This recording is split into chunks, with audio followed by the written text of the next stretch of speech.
नाजुक रात है, हमें नहीं पता हमारे बारे में इस रात क्या फैसला हो रहा है। हम अपने रब्बे करीम से दुआ तो करते हैं कि अल्लाह हमारे रिस्क में बरकत की रात बना दे, ये साल हमारे लिए मदीने हाजिरी का साल बना दे, ये साल आफियत खैर और परेशानियों से दूर वाला साल बना दे। मगर इस रात कब्रिस्तान नबी पाक तशरीफ ले गए थे ना, तो मुसलमानों को इस रात कब्रिस्तान भी जाना चाहिए, मगर हमें अपनी मौत की भी याद दिलाती है। गुनियतुत तालिबीन शेख अब्दुल कादिर जिलानी गौसे आजम की किताब, उसमें कुछ इस तरह के जुमले हैं कि कुछ लोग वो होते हैं कि जिनके कफन धुल कर तैयार होते हैं मगर वो बाजारों में घूम रहे होते हैं। कुछ लोग अपना घर बना रहे होते हैं मगर उनकी कब्रें खुद कर तैयार हो गई होती हैं। किसी की मौत का वक्त करीब आ चुका होता है और वो हंसी मजाक में मसरूफ होता है। हम में से कोई नहीं जानता कि कब दुनिया से जाना हो जाए। आज कब्रिस्तान भी जाते हैं, जनाज़ों में भी जाते हैं, मगर अपनी मौत याद नहीं आती। हालांकि मौत एक ऐसी हकीकत है, एक ऐसी रियलिटी है कि दुनिया का हर बंदा मानता है कि मौत आनी है। मुसलमान हो या गैर मुस्लिम हो, पढ़ा लिखा हो या जाहिल हो, बड़ा हो या छोटा हो, मर्द हो या औरत हो, हर कोई जानता भी है, मानता भी है कि मौत आकर रहेगी। अरबी का मकूला है ना, अल मौत कदहुन कुल्लु नफ्सिन शारिबूहा, मौत एक ऐसा जाम है जो हर जीव ने पीना है। अल मौत बाबुन कुल्लु नफ्सिन दाखिलूहा, मौत एक ऐसा दरवाजा है जिससे हर किसी को गुजरना है, हम सबको मरना है, कोई मौत से बच नहीं सकेगा। मगर आज रात ये तय करना है कि हमने मौत की तैयारी कितनी की है, हमने अपनी आखिरत की तैयारी कितनी की है। आइए मैं आपको एक इबरतनाक दिल के तारों को हिला देने वाला वाकया सुनाता हूँ। जलीलुल कदर ताबई है हजरत सैयदना हसन बसरी रहमतुल्लाहि तआला, अपने घर के दरवाजे पर आप खड़े हुए थे तो वहां से एक जनाजा निकला, तो आप भी उठ खड़े हुए, चल दिए। आपने देखा कि जनाजे के साथ एक छोटी बच्ची ज़ारो कितार रोते रोते जनाजे के साथ जा रही है और कह रही है, बाबा जान आज मुझ पर मौत आया कि पहले कभी ना आया था। हजरत सैयदना हसन बसरी रहमतुल्लाहि तआला ने जब ये दर्द भरी आवाज सुनी तो बेकरार हो गए, अश्कबार हो गए और यतीम बच्ची के सर पर हाथ फेरते हुए फरमाया, बेटी तुम पर नहीं बल्कि तुम्हारे मरहूम बाबा जान का वो वक्त आया है कि आज से पहले कभी नहीं आया था। दूसरे दिन आपने उसी छोटी बच्ची को देखा कि आंसू बहाती कब्रिस्तान की तरफ जा रही है। हजरत सैयदना हसन बसरी रहमतुल्लाहि तआला भी उस बच्ची के पीछे पीछे कब्रिस्तान की तरफ चल दिए। कब्रिस्तान पहुंचकर छोटी बच्ची अपने वालिद मरहूम से लिपट गई। हजरत सैयदना हसन बसरी रहमतुल्लाहि तआला एक झाड़ी के पीछे छुप गए कि देखो वो बच्ची वालिद की कब्र के साथ क्या करती है। अब उस बच्ची ने अपना रुखसार, अपना मुंह जो है अपने वालिद की कब्र पर रखा और वो बच्ची क्या कहने लगी जरा गौर से सुनिए। बच्ची कहती है, क्या कहती है, बाबा जान आपने अंधेरे में चला और हम ख्वार के बगैर कब्र की पहली रात ऐसे गुजारी। ऐ बाबा जान कल तो घर में मैंने चराग जलाया था, आज रात आपकी कब्र में किसने चराग रोशन किया। ऐ बाबा जान कल रात अंधेरे में घर के अंदर मैंने आपके लिए बिछौना बिछाया था, बिस्तर बिछाया था, आज रात आपका बिछौना किसने बिछाया होगा। ऐ बाबा जान कल रात घर के अंदर मैंने आपके हाथ पैर दबाए थे, आज कब्र में हाथ पांव किसने दबाए होंगे। ऐ बाबा जान कल मैंने आपको पानी पेश किया था, आज कब्र में आपको प्यास लगी होगी तो किसने पानी दिया। ऐ बाबा जान कल रात आप सो रहे थे तो मैंने आपके जिस्म में चादर लगाई थी, आज कब्र में आपके जिस्म पर किसने चादर उड़ाई होगी। आपके चेहरे पर पसीना आता था तो बाबा जान ने अपने रुमाल से आपका पसीना साफ करती थी। ऐ बाबा जान आज किसने कब्र में पसीना साफ किया होगा। ऐ बाबा जान कल रात तक आप जब मुझे पुकारते थे मैं लौट करके आपके पास आ जाती थी। अब अगर आपने मुझे याद किया होगा तो किसने, क्या मैं आपके पास तो नहीं आ सकी। बहरहाल ये बातें करती रही, आंसू बहाती रही। हजरत सैयदना हसन बसरी रहमतुल्लाहि तआला करीब भी थे, आपके भी आंसू निकल आए। आप बच्ची के पास आए और आकर बच्ची से कहा कि बेटा यूं न कहो बल्कि बाबा जान से यूं पूछो, क्या बाबा जान दफन करते वक्त तो हमने आपका चेहरा किबले की तरफ किया था। बाबा जान क्या आज भी आपका चेहरा किबले की तरफ है या बदल दिया गया। ऐ बाबा जान अब भी आपका जिस्म सलामत है या कीड़ों में खा लिया? ऐ बाबा जान, कब्र की पहली रात बंदे से उसके ईमान के बारे में सवाल किया जाएगा, तो कोई जवाब देगा, कोई मायूस रहेगा कि आपने कब्र में जाकर फरिश्तों के दुरुस्त जवाब दिए कि नहीं, या नाकाम रहे। ऐ बाबा जान, उलमा फरमाते हैं कि बाज़ मौक़ों पर कब्र कुशादगी करती है और बाज़ पर तंगी, तो आप पर कब्र में तंगी की या कुशादगी? ऐ बाबा जान, उलमा फरमाते हैं कि किसी मैयत के कफन को जन्नती कफन से बदल दिया जाता है और किसी मैयत के कफन को जहन्नमी कफन से बदल दिया जाता है। तो आपका कफन आग से बदला गया या आपका कफन जन्नती कफन से बदल दिया गया? ऐ बाबा जान, उलमा तो फरमाते हैं कि जब कब्र नेक लोगों को तो ऐसे दबाती है जैसे माँ अपने बच्चे को दबाती है, लेकिन जो गुनाहगार होता है, अल्लाह जैसे नाराज होता है, उसको कब्र ऐसे दबाती है कि उसकी पसलियां टूट कर एक दूसरे में तहवस्त हो जाती है। बाबा जान, आपको कब्र ने दबाया तो कैसे दबाया था?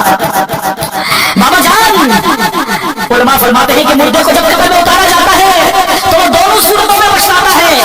नेक तो इसलिए पछताता है कि काश कुछ और नेकियां कर लेता, मगर गुनाहगार तो इसलिए पछताता है कि बड़े गुनाह किए हैं। है बाबा जान, ये तो बताइए कि आप किस बात पर पछताए थे, नेकियों पर या गुनाहों पर? है बाबा जान, आप तो मुझसे ऐसे जुड़े हो गए कि कयामत तक दोबारा नहीं मिल सकते। ऐ खुदाए रहमान, कयामत के मैदान में मुझे अपने बाबा जान की मुलाकात से महरूम न करना। वो बच्ची रोती हुई अपने घर को वापस चली गई। ऐ मेरे प्यारे इस्लामी भाइयों, मदनी चैनल के नाज़रीन, हम सब ने जाना है, आंखें रो रो के सुझाने वाले जाने वाले नहीं आने वाले, कोई दिल में ये सलाह हो जो है, अरे ओ छाओनी छाने वाले। है मेरे प्यारे इस्लामी भाइयों, याद रखिए, कब्रिस्तान में तो हम जाते हैं, हमें कब्रें एक जैसी नजर आती हैं। बांग्लादेश में हो, पाकिस्तान में हो, यूरोप में हो, कहीं भी जाए, अमीरों की सोसाइटी अलग होती है, गरीबों के इलाके अलग होते हैं। घर देखकर पता चल जाता है कि घर वाले का अंदर हाल क्या होगा, ये अमीर का घर है, ये गरीब की झोपड़ी है। मगर कब्रिस्तान की दास्तान ये निराली है, क्योंकि वहाँ सारी कब्रें एक जैसी हैं। अमीर की कब्र भी है, गरीब की कब्र भी है, नेक की कब्र भी है, गुनाहगार की कब्र भी है, ऊपर से सारी कब्रें एक जैसी हैं, मगर हर कब्र का हाल जुदा है। कोई कब्र जन्नत का बाग है, कोई कब्र दोज़ख का खड़ा है। क्या हम ऐसी जिंदगी गुजार रहे हैं कि हमारी कब्र जन्नत का बाग बन जाएगी? आज हर दूसरे बंदे को ये फिक्र है कि घर रोशन हो जाए, घर हवादार हो जाए, छोटा घर है बड़ा हो जाए। कभी ये सोचा कि जिस कब्र में मैं जाऊंगा उसमें आग तो नहीं होगी, उसमें बिच्छू तो नहीं होंगे, उसमें कीड़े मकोड़े तो नहीं होंगे? अरे इस दुनिया में कितने साल रहोगे? 50 साल, 60 साल, 70 साल, फिर तो जाना है ना। और हम में से कई तो ऐसे हैं जो एवरेज उम्र है, उसकी अक्सर उम्र गुजार दी है। अब तो कभी भी दुनिया से जाना हो सकता है। और याद रखिएगा, दुनिया में मैं और आप एक तरतीब से आए हैं। पहले हमारे दादा आए, फिर हमारे वालिद आए, फिर हम आए, फिर हमारे बच्चे आए, और फिर बच्चों के बच्चे आए। ऐसा ही है ना, एक तरतीब है, एक सीक्वेंस है। लेकिन जाने की ये तरतीब हो, ये जरूरी नहीं है। दादा दुनिया में होता है और पोता दुनिया से चला जाता है, बूढ़ा बाप मौजूद होता है, जवान बेटा कब्र में चला जाता है। कब्रिस्तान गए ना, अगली बार जाना तो एक और चीज नोट करना, आपको कब्रिस्तान में तख्ती लगी होती है कब्र के ऊपर, उम्र बताती है कि ये 25 साल के नौजवान की कब्र है, ये 70 साल के बूढ़े की कब्र है, ये 30 साल के मर्द की कब्र है, ये 35 साल की औरत की कब्र है। सोचो, जब ये सब चले गए ना तो मेरी बारी भी आने वाली है। जिंदगी ऐसे गुजारो कि अगर आज भी मौत आ जाए तो कब्र में जाऊं तो कब्र में अजाब ना हो, मार ना पड़े, कब्र जन्नत का बाग बन जाए। सैयद आला हज़रत इमाम अहले सुन्नत हमें झंझोड़ते हुए क्या खूब फरमाते हैं, न चौका दिन है ढलने पर तेरी मंजिल हुई खोटी, अरे वो जाने वाले नींद ये कब की निकाली है।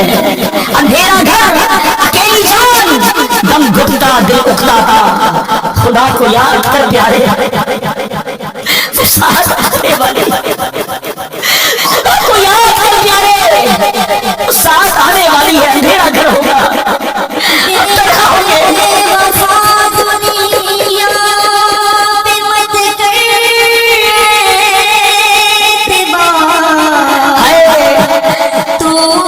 अचानक बात का हो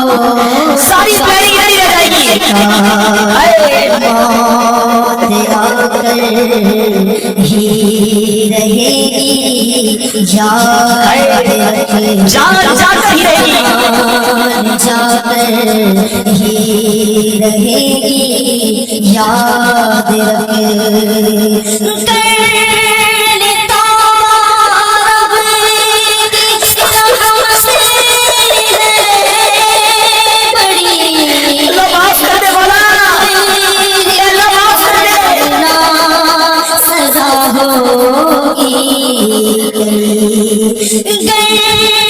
जहाँ में सौ बरस तू जी भिगे, कब्र में तो अकेले जाइए ना,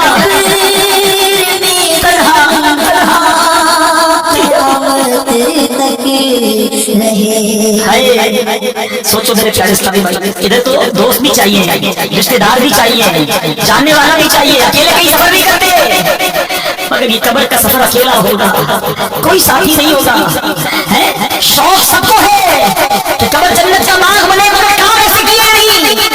आज हम चिटगांव के करीब एक इलाके में मौजूद है, लेकिन अगर किसी को यहाँ से ढाका जाना है तो ढाका वाला रोड अपनाना होगा ना। है अगर कोई सिलेट वाले रोड पे चला जाए और कहे दुआ करो ढाका पहुंच जाऊं, तो लोग क्या कहेंगे, भाई पहले ढाका का रोड तक पहुंचो फिर ढाका पहुंचने की दुआ करो। जाना सबको जन्नत में है, चाहते सब है कि कब्र जन्नत का मार्ग बने, मगर काम कौन से हैं? काम सारे जहन्नम में जाने वाले, काम सारे अल्लाह को नाराज करने वाले। सुनो मेरे रजा कहते हैं, काम जिंदान के किए और हमें शौक के गुलजार है, क्या होना है, शौक सबको जन्नत में जाने का है, मगर काम तो जहन्नम में जाने वाले किए। आला हज़रत जोड़ते हैं कि घर भी जाना है, मुसाफिर के नहीं, मत पे क्या मार है, क्या होना है, हमारा घर तो कब्र है। अरे ये दुनिया तो चंद दिनों के लिए आए थे, सोचो ना आखिरत की जिंदगी मिसाल दे रहा हूँ, वरना उसकी कोई एंड नहीं है।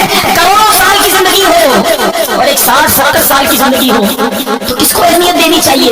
कौन सी जिंदगी बड़ी है, किधर तवज्जो होनी चाहिए? आज इसी दुनिया की प्लानिंग, इसी दुनिया के जनाब हमारे मंसूबे खत्म नहीं हो रहे और अचानक ऐलान होगा कि फलां का इंतकाल हो गया है।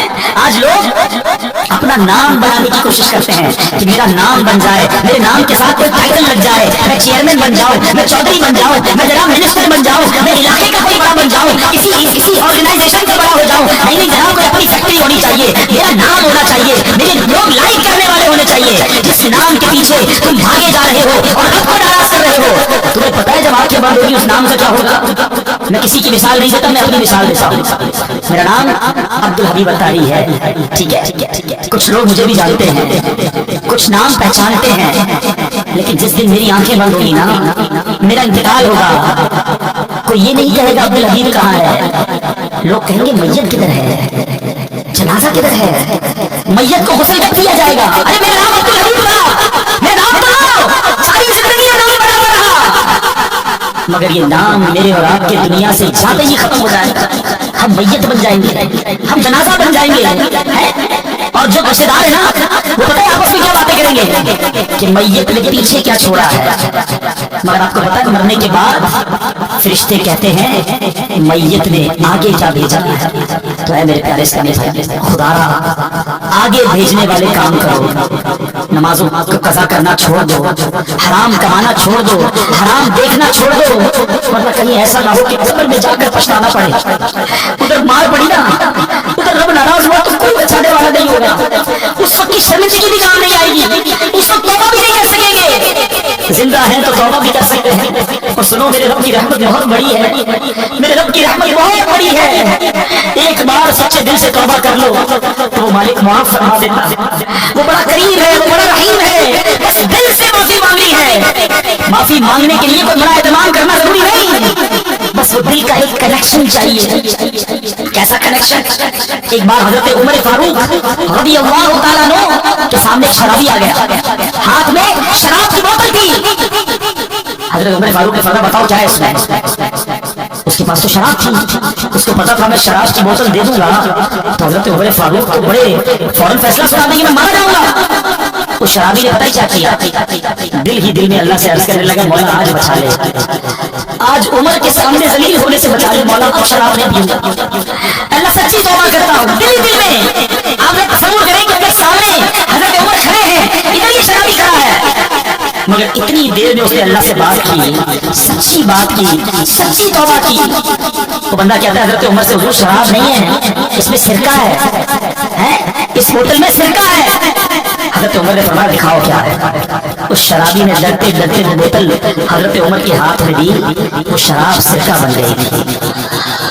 یہ ہے میرا مالک، یہ ہے کریم مولا، توبہ قبول کرنے والا، میری ماں سے زیادہ مجھے چاہنے والا، مگر بندہ ہے کہ سچی توبہ نہیں کرتا۔ اے میرے پیارے اسلامی بھائیوں، کب تک گناہ کرتے رہیں گے؟ کب تک رب کو ناراض کرتے رہیں گے؟ کب تک نمازیں قضا کرتے رہیں گے؟ کب تک جھوٹ بولتے رہیں گے؟ کب تک اپنی آنکھوں کو حرام سے بھریں گے؟ شراب پینے والا کب تک شراب پیتا رہے گا؟ ماں باپ کو ستانے والا کب تک یہ کرے گا؟ مرنا نہیں، دنیا سے جانا نہیں، اللہ کی بارگاہ میں پیش نہیں ہونا۔ آؤ توبہ کر لیتے ہیں، معافی مانگ لیتے ہیں، بولو نا رب سے اللہ معاف کر دے، ہو گئے گناہ، اللہ معاف کر دے، اب نہیں کروں گا گناہ، مالک معاف کر دے، کمزور ہوں، پہلے بھی توبہ کی، استقامت نہیں ملی، بولا معاف کر دے، تجھ سے نہیں مانگوں گا تو کس سے مانگوں گا مالک، بندہ تیرا ہوں، معاف کر دے۔ اے اللہ آج توبہ بھی کرتا ہوں، توبہ پر استقامت بھی تو ہی دے دے مالک، معاف کر دے۔ اے اللہ میں اپنی ماں سے جب بھی معافی مانگنے گیا، ماں نے مجھے معاف کیا، مالک تو ماں سے زیادہ چاہنے والا ہے، معاف کر دے۔ اب نماز قضا نہیں کروں گا مولا، معاف کر دے۔ اب حرام روزی نہیں کماؤں گا مولا، معاف کر دے۔ اب جھوٹ نہیں بولوں گا مالک، معاف کر دے۔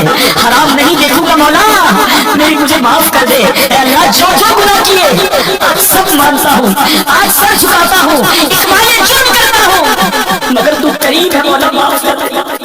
کریم سے جب بھی معافی مانگی جاتی ہے، کریم کرم کر دے مولا، تو سب سے بڑا کریم ہے، معاف کر دے۔ آؤ میرے پیارے اسلامی کر لو سچی توبہ، کر لو پکی نیت۔ جتنے میرے بھائی بیٹھے ہیں دیکھو، ہم جیسے اس میدان میں آئے تھے نا ویسے نہیں جائیں گے، ہم بدل کر جائیں گے، ہم سدھر کر جائیں گے، اللہ کرم کر دے گا، ہم اچھے ہو جائیں گے، لیکن صرف کے دل سے بس اب معافی مانگ لو اور سچی پکی نیت کرو۔